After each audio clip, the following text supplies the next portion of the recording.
روز 21 می سال 2017 اساسگزار صلح و وحدت ملی پیشوای ملت پرزیدنت جمهوری تاجیکستان محترم امامعلی رحمان در کار نخستین سمیت سران دولت‌های عالم عربی اسلامی و ایالات متحده آمریکا که در مرکز همایش‌های بین‌المللی شاه عبدالعزیز برگزار شد اشتراک و سخنرانی کردند. سرور دولت محترم امامعلی رحمان را پادشاه شاهیگری عربستان سعودی خادم حرمین شریفین سلمان ابن عبدالعزیز آل سعود صمیمانه استقبال گرفت. در سمیت سران دولت‌ها و حکومت‌های 55 کشور عالم اشتراک کردند. قبل از آغاز چهاربینی مراسم عکسبرداری اشتراکچیان سمیت برگزار شد. همایش سطح بلند را که به موضوع تامین صلح و ثبات و امنیت پایداری کشورها، مبارزه مشترک بر ضد خطرهای بزرگ گلوبالی جامعه، تروریسم و افراطگرایی بخشیده شده بود، با سخنان مقدموی پادشاه شاهیگری عربستان سعودی افتتاح نمود. بعداً پرزیدنت ایالات متحده آمریکا دونالد ترامپ سخنرانی کرده دایر به موضوع مطرح شده فکر و اندیشه‌های خود را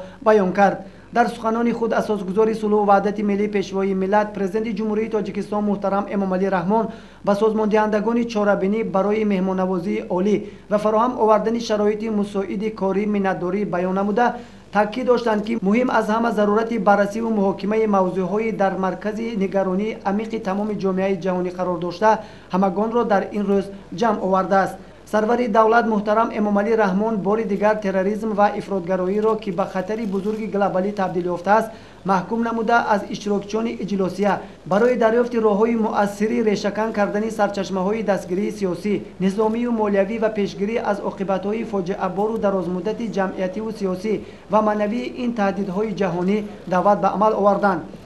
با تاکید پرزیدنت جمهوری تاجیکستان محترم امامعلی رحمان استفاده سیاست معیارهای دوگانه یکی از عامل‌های به طور فراگیر تطبیق نگردیدن اقدام‌های هماهنگ نشده بوده بر اثر موقع‌گیری دوخوره نسبت به خواسته‌های افراطگری و تروریستی گروه‌های تندگرا مورد پشتیبانی سیاسی و اطلاعاتی و مالیوی برخی از بنیادها و سازمان‌های به نام جمعیتی و جانب‌های دیگر قرار گرفتند. در رفت سخنرانی‌های خود سرور دولت محترم امامعلی رحمان با اظهار نگرانی از جغرافیای پهنشوی تروریسم و افراطگرایی در شکل و اصولهای باز هم دهشتناکتر که خطر از بین رفتن کشورها، هلاکت صدها هزار نفران بیگناه و خرابی و خسارات بی‌مثل در پی دارد، همچنین کوشش‌های سیاسی سازی دین مبین اسلام و سوء استفاده از نام پاک آن یادآور شدند. با یادآوری از تجربه صلحی تاجیکستان پیشوای ملت محترم امامعلی رحمان تاکید بر آن داشتند که این تجربه بار دیگر ثابت ساخت که همه گونه نیروهایی که برای رسیدن به هدفهای غرضناک خویش از نام پاک اسلام سوء استفاده میکنند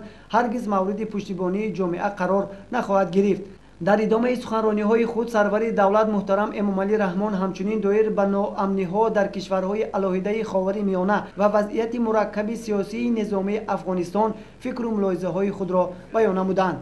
در خاتمه اساسگزار صلح و وحدت ملی پیشوای ملت پرزیدنت جمهوری تاجیکستان محترم امامعلی رحمان اهمیت روزافزون گفتگوی تمدن‌ها را بر اساس برابری، احترام همدیگر، تحملگرایی، شفافیت و یگانگی سخن و عمل بار دیگر تاکید کرده اظهار امیدواری نمودند که نتیجه های همایش امروزه تاثیرگذار و جوابگوی آرمان‌های صلح و ثبات جامعه کشورها خواهد بود.